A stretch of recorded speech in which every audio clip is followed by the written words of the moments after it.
Where is this from? It's a picture of a man in a Spider-Man costume of unknown origin. The costume he's wearing is quite interesting. It appears to be a scrappily put together costume, while also being entirely faithful to the old 1960s Steve Ditko drawings of the character. And judging based off the quality of this image, it seems like whenever this photo was taken, it was from a long time ago. It's not very far-fetched to assume that this costume was made sometime back in the 1960s, as it would explain why the costume looks so much like Steve Ditko's artwork, because around that time, Ditko was one of the only people drawing Spider-Man for Marvel Comics.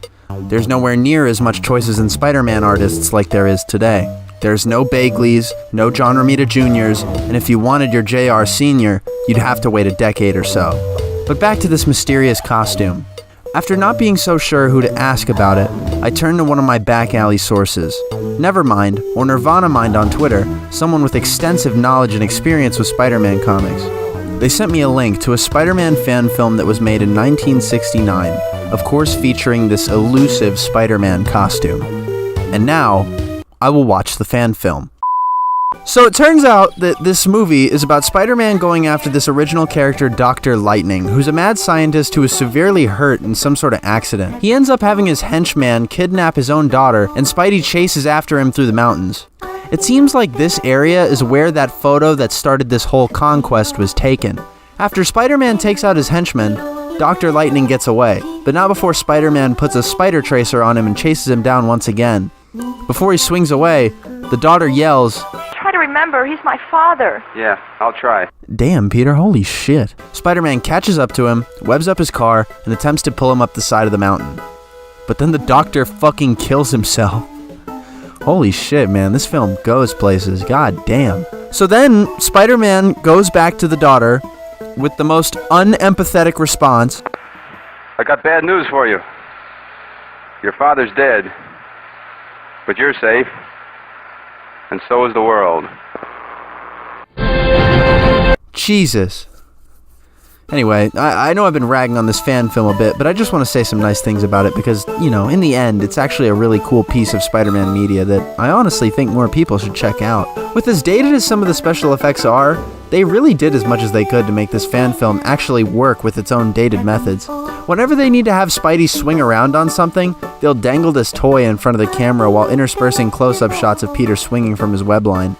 And honestly, I'd rather this than them just not trying to show Peter swing at all because they couldn't do it.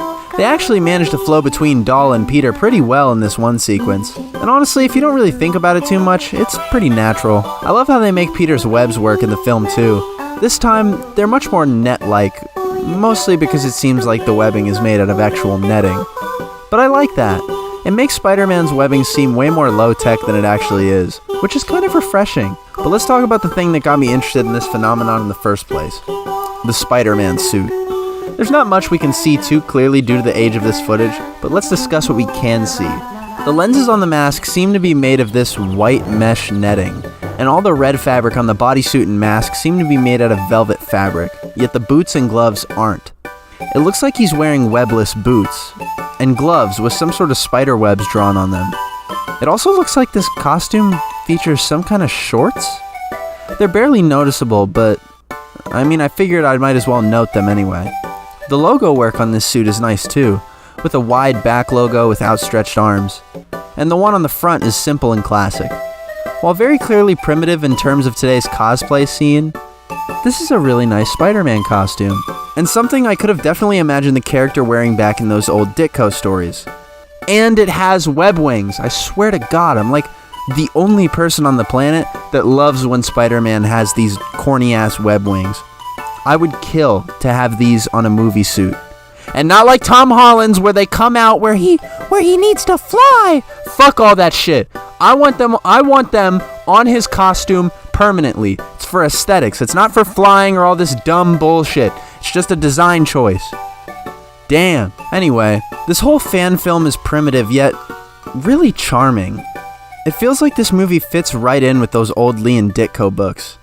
I know this video feels like it's about to wrap up, but there's more to the story. You can actually learn more about the production of the fan film by reading the description of the upload of the film. the first ever documented Spider-Man fan film, and the first unofficial live-action adaptation appearance of Spider-Man from 1969. This was produced by Donald F. Glut, and this was his last amateur fan film. He had produced many other Marvel fan films before this, before moving on to write for other classic cartoons like Transformers and Spider-Man and His Amazing Friends. I love the costume. Don Glut is wearing the red and blues himself, and it looks heavily inspired by Steve Ditko's work. And notice the use of the Captain Action Spider-Man figure for web swinging and wall crawling. That goes for huge bucks now.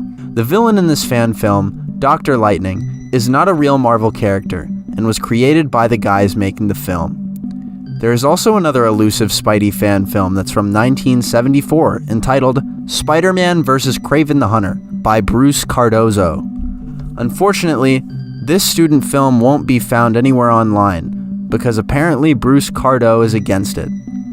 I do hope this is not true, as it could be a potential lost classic, and it would be very unfortunate if we were not allowed to see it.